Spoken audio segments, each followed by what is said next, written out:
We are back for week 2 of PL Express. There has been a pause in play while the Premier League pays its respects to Queen Elizabeth II, who sadly passed away.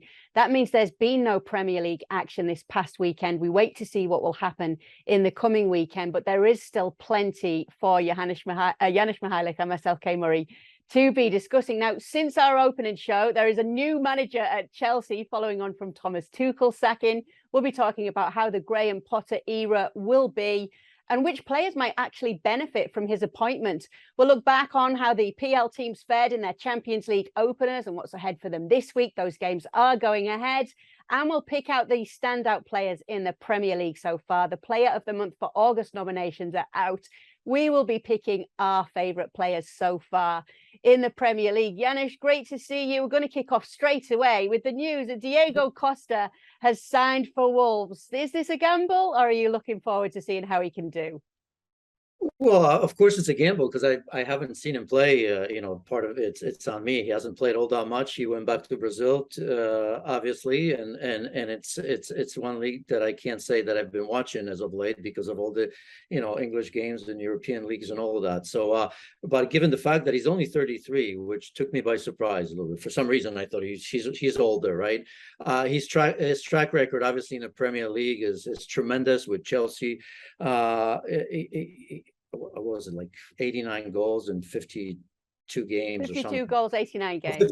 52. Yeah. Oh, yeah, Well, with Atleti on couple stints, another incredible. I think he had 43 goals in the first stint with Atleti and 12 goals in the second. So obviously a player that, I always thought of him when I think of him is the player that you hate to play against, but you love to have on your team, don't you? Right. So it's one of those that if you're just watching, could be frustrating. He can get in your head. That is for sure.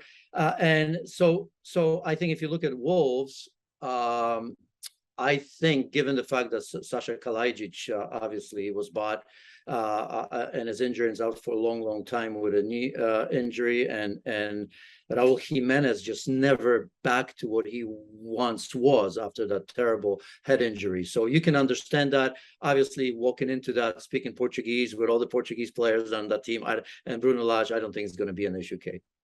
Yeah, it's going to be so interesting to see what happens here. And just a reminder that because he was a free agent, as Janusz was saying, he's been without a club since January. He had been playing at Atletico Mineiro in Brazil. That means he can be signed outside of the transfer window because he didn't have a club, so it didn't kick in all of the logistics that go with a normal transfer. But let's talk about the Potter era. It is upon us at Chelsea. Now, last week, one of our first topics was, does Thomas Tuchel know his best 11? This is the best example of showing you how long a week is in football, particularly in Premier League football, because now we're going to be asking if Graham Potter knows his best 11 and what it is, and we'll get to that. But first of all, your reaction to Tuchel's sacking, Janusz.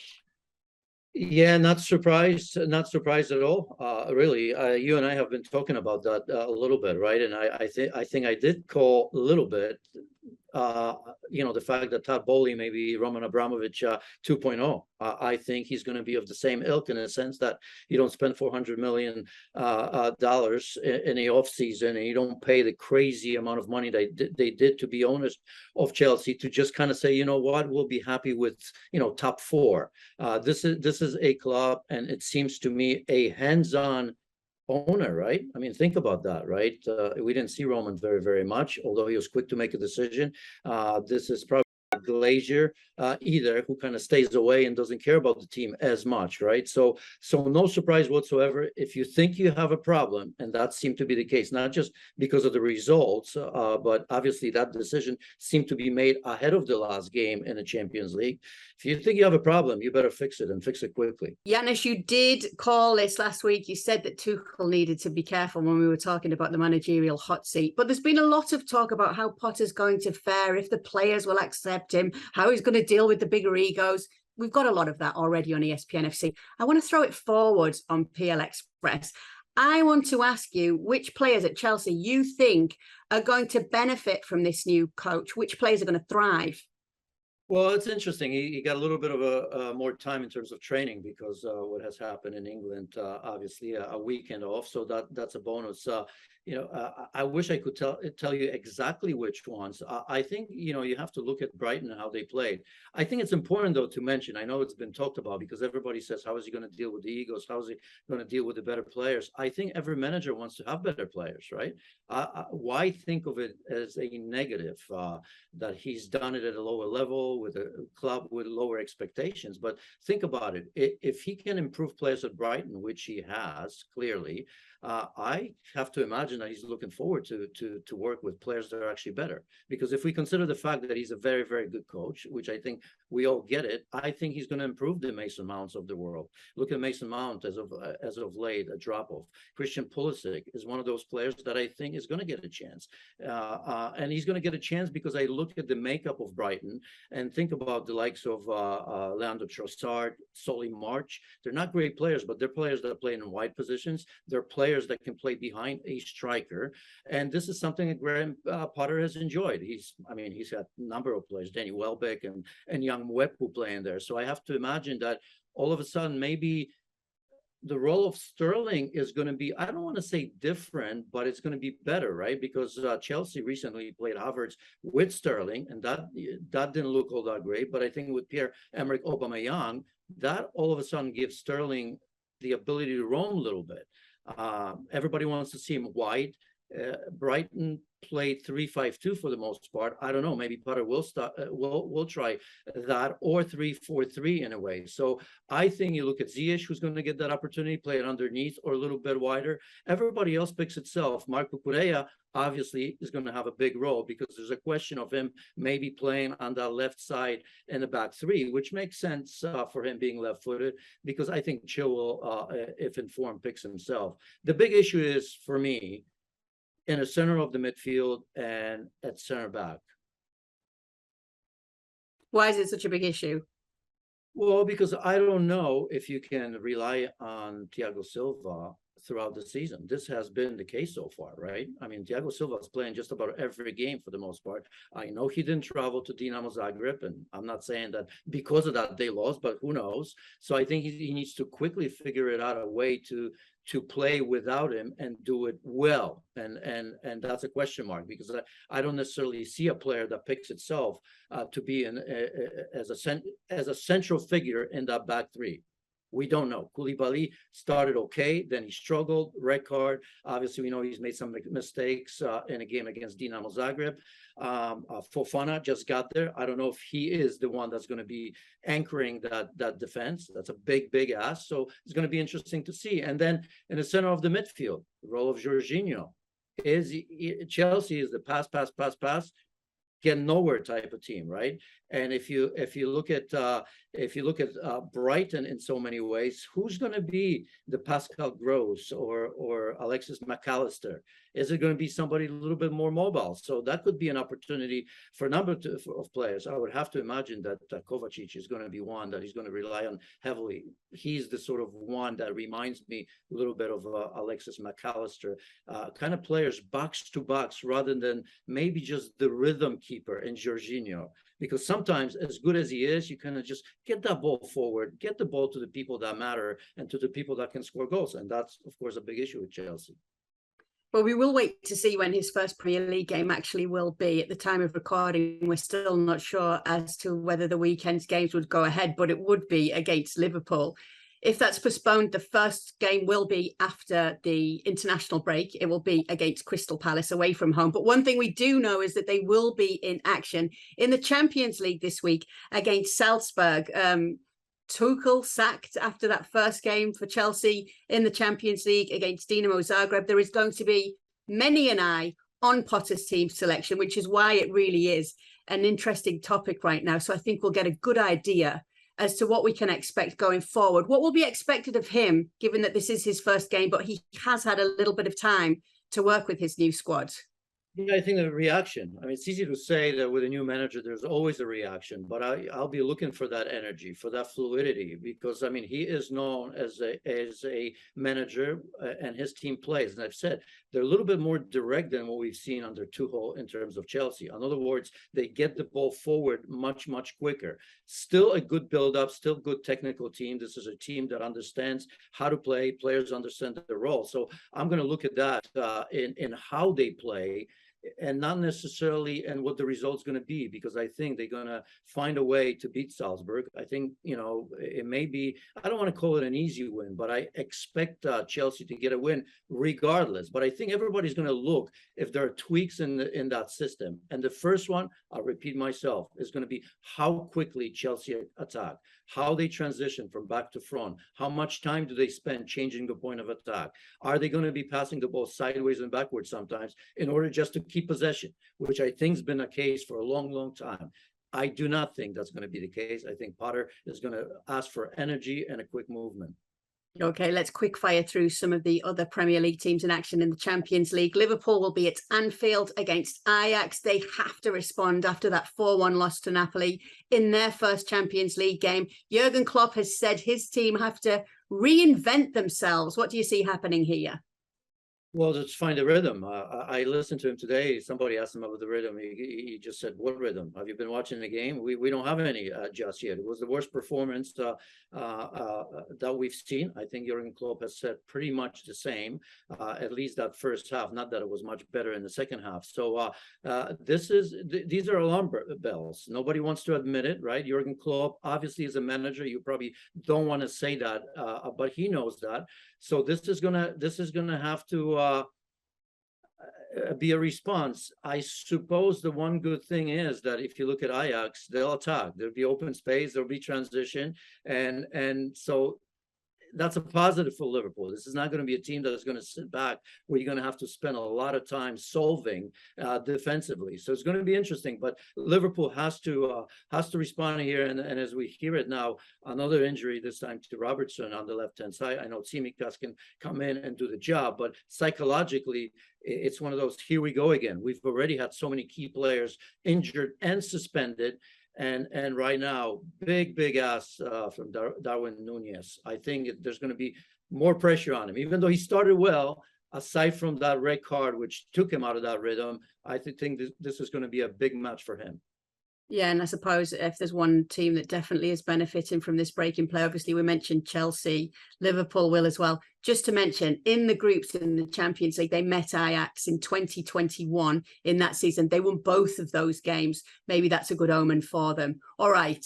Erling Haaland will be welcoming his former side, Borussia Dortmund, to Manchester, as this is a chance when we get to see Borussia Dortmund go up against Man City. My question for you is Erling Haaland the missing piece this season for Manchester City to finally win the Champions League? He can be, certainly. He's a massive piece for Manchester City to continue on winning trophies. Now, if it's the Champions League, obviously this is the holy grail to some degree, because when you're this good and you spend that amount of money, you have so many incredible players and a great manager. At some point, you want to confirm that as champions of Europe. That is for sure. And let's be honest. I mean, I'm not going to dissect this. I mean, this man is scoring for fun 12 goals now in 7 games, just about everywhere, hat tricks here, there, and everywhere. I mean, that's just incredible what he has done. He really has thrown it back at everyone's face, because every one of us thought that he's going to be fine, he's going to be okay, but he's doing it at a tempo that is just absolutely incredible. He's developed a partnership with De Bruyne already, and that in itself to me is unbelievable, because De Bruyne can win matches all by himself, regardless who's playing there. We've seen it with false nines, various false nine, because they've won just about everything playing 3, 4, 5 different players in that spot. And now you have a reference point, a player that's at this level. I mean, epic proportions, really. Let's not be afraid to say that, because him and Robert Lewandowski, we see what they both do. It just goes to show how talented these players are, because we can sit here and we can say, well, look at the teams they've come into. Not always all that easy, right? Liverpool, Darwin Núñez, jury's still out to some degree. great players walk into place and they say, this is mine. Nothing changes. I'm going to continue to do what I do best. And to me, what he's doing right now, he's the king of the 6-yard box. No questions. Tap-ins here and there and everywhere. And, you know, in order to score a tap-in, you still have to smell it, right? You have to know where to be. Instinct. You can't train that instinct, I don't think. That's the thing that people forget when they talk about tap-ins. You have to be there to be able to do it. You have to know to have made that run, to be waiting. Well, it's an instinct, and it's also not giving up on the play, because sometimes forwards can do that, right? Sometimes you say, well, I won't make that run. I won't finish the play. But that's the idea. You know, as a striker, you have to think negatively. You always have to think that who's ever on the ball is not going to score, and that ball may just come out there. Yes, you think, man, there's no space there, but you still go there. And I think psychologically, I mean, Erling Haaland has done so much damage psychologically to the opponents right now that in itself is incredible. Even if he doesn't score for another game or two, you're still out there thinking, no, he made. So sometimes defensively, you give up on a run. I've been in those situations. That's, by the way, that's where you always get punished, when you think to yourself defensively, nah, he's not going to go there. No, that play is finished. With him, really, I mean, you have to pay attention and think about how much energy as a defender you lose psychologically and physically, because you have to finish every play. And sometimes in a game, you're going to say, goalkeeper's got it. No, he's not going there. You want to take that rest. You can't rest with him. Next up, can Spurs make it 2 wins from 2 in the Champions League? They got off to a good start against Marseille. Okay, so we'll ask that question. Yes, I do want to know if you think they're going to win again, but I most want to know about Heung-min Son and what your thoughts are on it, because it's 6 games now without a goal and over 100 days in the top flight, 16 shots in 6 games. But do you understand why Antonio Conte is reluctant to play without him? Because he knows he's gonna come good. He knows how important he is to the team. He said it on numerous occasions. He's still, to me, in many ways, one of the most important players, because what he does, cover space, his work ethic, his attitude. You know, it's easy to say it's Antonio Conte. He loves that type of player. Which manager doesn't? Who doesn't like a player like this? And you know what? For years, we've been talking about Harry Kane and his slow start. Last year, once again, same story for the most part. And look what Heung-min Son's done. So now, all of a sudden, it's Harry Kane doing that job, and Heung-min Son isn't. They also have Richarlison. I think he's an incredible player, level in terms of scoring last season with Mo Salah, wasn't he?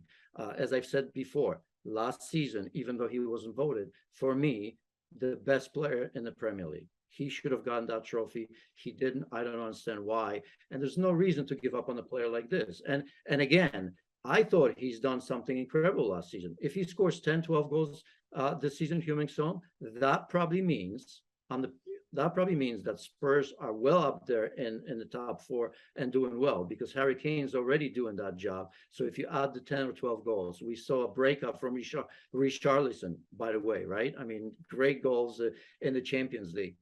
And by the way, he came into that game.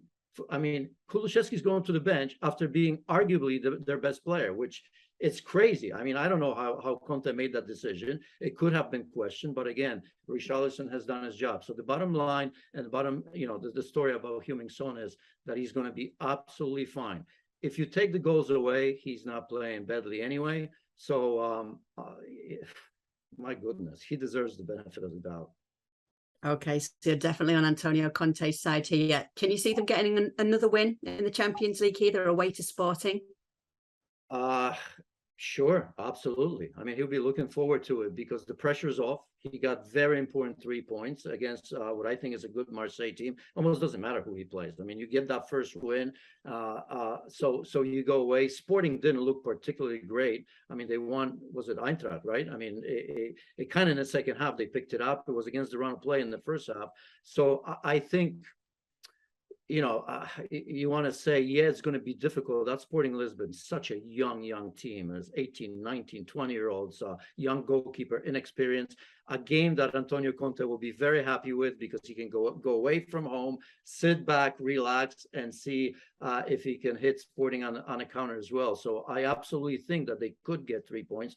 He'll be more than happy with a point away from home too. Okay, time to move on to talk about the Player of the Month awards for August. The Premier League have named their shortlist for the standout players so far. 8 names are on that list. No surprise, Erling Haaland's on it. Gabriel Jesus is on it. Aleksandar Mitrovic, Rodrigo, Wilfried Zaha, Pascal Gross, Martin Odegaard, and Nick Pope. Would you care to pick 3 and then you can pick your favourite one? Well, I mean, obviously, Erling Haaland, we've said enough about him. I'm going to pick somebody that's not on that list, and that's Harry Kane. I don't know how you can go without him. I mean, You're not allowed to go without him. He's not on the short list. Oh, it's not. I told you that I was going to talk about him. So go on then. Why should Kane be on the short list? Why have they missed him out? Yeah, how many goals does he have so far? I mean, I think he's doing pretty well if I look at it. We just talked about Heung-min Son, who hasn't been playing well. Somebody's got to step up. We've talked about always the slow starts of Harry Kane. He's not doing that. He's scoring goals in all competitions. So why I for the life of me, I don't understand why that is. I mean, yeah, we can sit here and say, well, Mitrovic, well, he's been bad before. It's Fulham. Let's give it to them. I'm now scored against Liverpool. He scored against Arsenal. I'm playing that, but give me one reason why Harry Kane should not be on that list. I truly don't understand. I would like to ask. So I'm going against you. I'm going against the FA. You're going against the Premier League. Against everybody there, and I'm putting Harry Kane on that list because he deserves to be.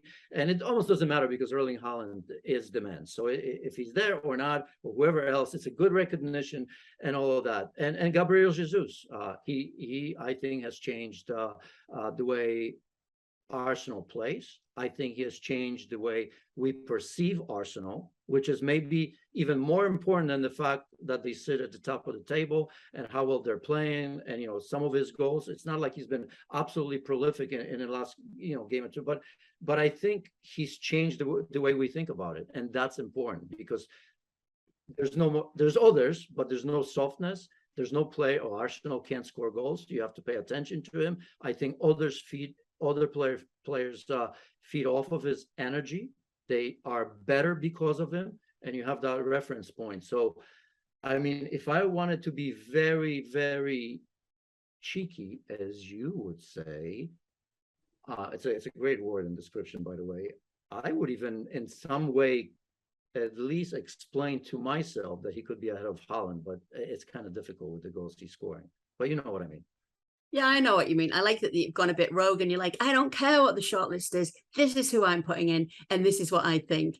Okay, guys, whatever happens this coming weekend, we will be back next Monday. Thanks so much for being with us once again for PL Express. Next week as well, we're going to be putting out a tweet so that you can send some of your questions in for Janusz, and he'll answer them as well. But he might go rogue like he just did there with the Premier League Player of the Month. But thanks so much for joining us for another week. We will see you again next week. Thank you very much for watching ESPN FC on YouTube. For more highlights, analysis and exclusive content, be sure to subscribe.